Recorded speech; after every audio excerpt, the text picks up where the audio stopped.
Doctor महामृत्युंजय जाप के मरीजों पर होने वाले असर की जांच कर रहे हैं। जिन लोगों पर यह रिसर्च किया जा रहा है वो सभी ब्रेन इंजरी यानी मस्तिष्क की चोट के मरीज हैं। ये स्टडी 40 लोगों पर इस समय की जा रही है।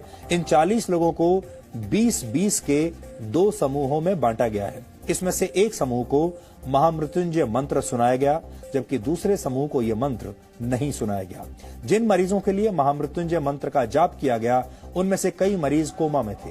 हालांकि इस रिसर्च का तरीका थोड़ा अलग है, क्योंकि मंत्र पढ़ने का काम अस्पताल में नहीं, बल्कि अस्पताल से 13 किलोमीटर दूर संस्कृत विद्यापीठ में किया जा रहा है।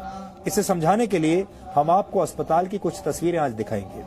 ये उन मरीजों की तस्वीरें हैं जिन पर राम मनोहर लोहिया अस्पताल में रिसर्च की जा रही है। सही तरीके से मंत्रों का पाठ करने के लिए इस अस्पताल के डॉक्टरों ने दिल्ली के संस्कृत विद्यापीठ से संपर्क किया।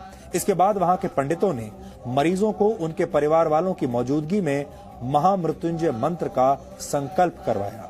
डॉक्टरों और मंत्रोच्चार करने वाले आचार्यों का कहना है कि मंत्रों की शक्ति से 20 में से 18 मरीजों को बचा लिया गया, जबकि जिन मरीजों के लिए मंत्रों का पाठ नहीं हुआ, उन मरीजों में कोई सुधार नहीं देखा गया। महामृत्युंजय मंत्र का अर्थ है मृत्यु को जीतने वाला महान मंत्र। ऐसा माना जाता है कि इस मंत्र का जाप करने से अकाल मृत्यु का डर समाप्त हो जाता है। इस मंत्र की रचना ऋषि मार्कंडेय ने की थी।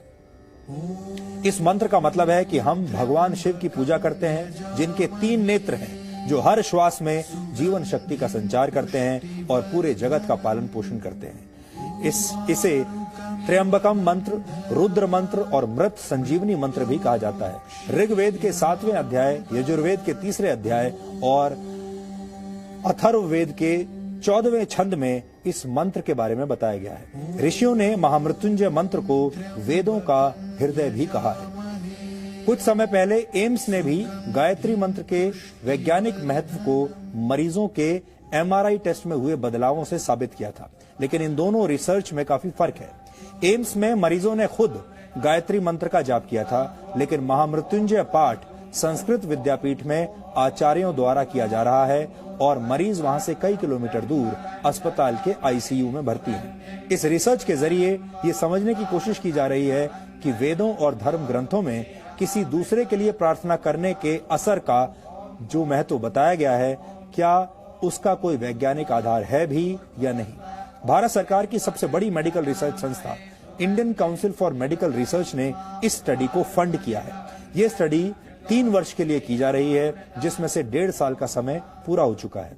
यानी आप कह सकते हैं कि आस्था और विज्ञान के इस अनोखे मेल के फाइनल नतीजे आने में अभी 1.5 साल का वक्त और लगेगा।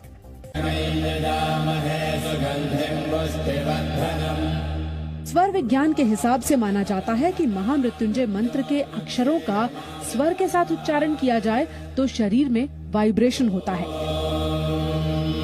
ये वाइब्रेशन दिमाग की नसों को सक्रिय करने में मदद करता है। हालांकि यहाँ ध्यान देने वाली बात यह है कि इस प्रयोग में मरीज खुद मंत्र नहीं पढ़ रहा है, बल्कि उसके लिए पंडित एक तरह से अनुष्ठान कर रहे हैं। यानी इस रिसर्च का आधार पूरी तरह से आस्था के विज्ञान पर टिका है। दुनिया भर में ये अपनी तरह की पहली रिसर्च कही जा सकती है। इसीलिए इस रिसर्च के तरीकों को लेकर जितने सवाल हैं, उतना ही इंतजार रिसर्च के फाइनल नतीजों का किया जा